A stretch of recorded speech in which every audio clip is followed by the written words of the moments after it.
Tetestingin natin ngayon yung 4-cross line. Umaraw na, sana tuyo na yun. Nakapakainit. Dito ako ngayon sa Porter line. Tutulak, dahil wala pang hatak. Pero dito yung dadaanan pag-aakyat. Let's go!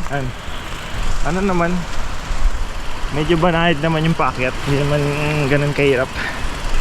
Nakasandali lang pati. Orasan pati natin kung gano'ng katagal bago natin maakyat hanggang sa start ng 4-cross. So dito yung papuntang 4-cross, lusot galing sa Porter. Yan yung papasok dun. Dito.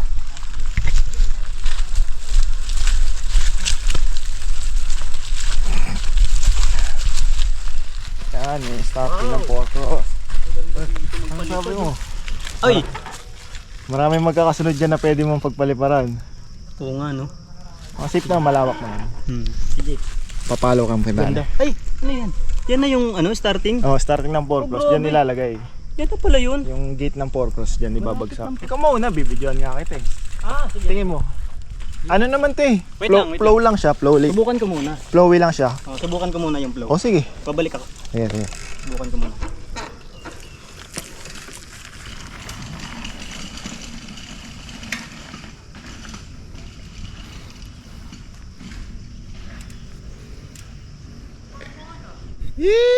Tumira agad. Babalik daw siya. Tinesting lang. Ganado nga, ganado. Okay na? Sige. Tana? Sige. Doon sa Rockies, mas okay na gitna eh. Sa gitna. Pagka may nakita kang Rockies, mas okay siya kunin sa gitna kaysa sa gilid-gilid. Kasi yung gilid, hiwa-hiwalay na bato-batong ganun. Yung sa gitna, ano lang. Sige. Oo nga. Rollable lang siya. Sige na. Kaya guys. Okay. Game. Ingat.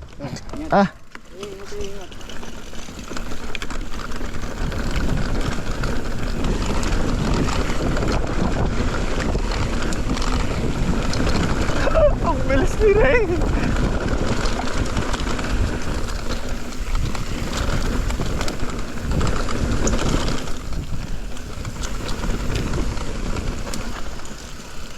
Ako nagsabi na dapat sa gitna ako, hindi naman sa gitna. Hindi pa rin makaangat sa table.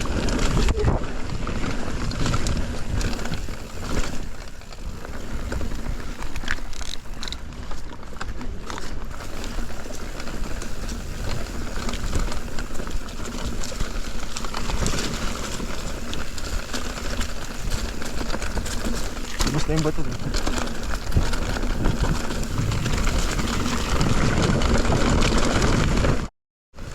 Bilis!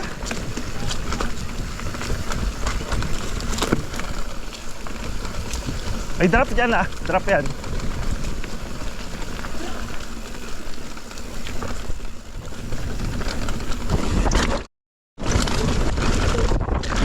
Madadali na naman ako dun.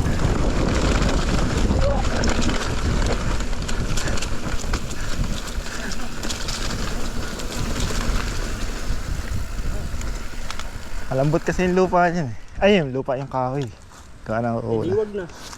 Pag naayos na lang, saka mo na lang Gagi, kaya naman eh. Kaya ba? Parang kanal lang. Pag itong mabilis na yan. Pero wag na natin gawin. Kasi mahal. Ayoko rin nag-aalangan yung kasama ko. Sige. Ganda, gagi.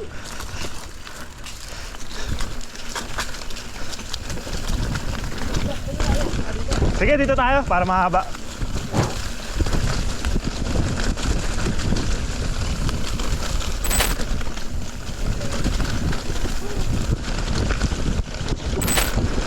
Kaliwa.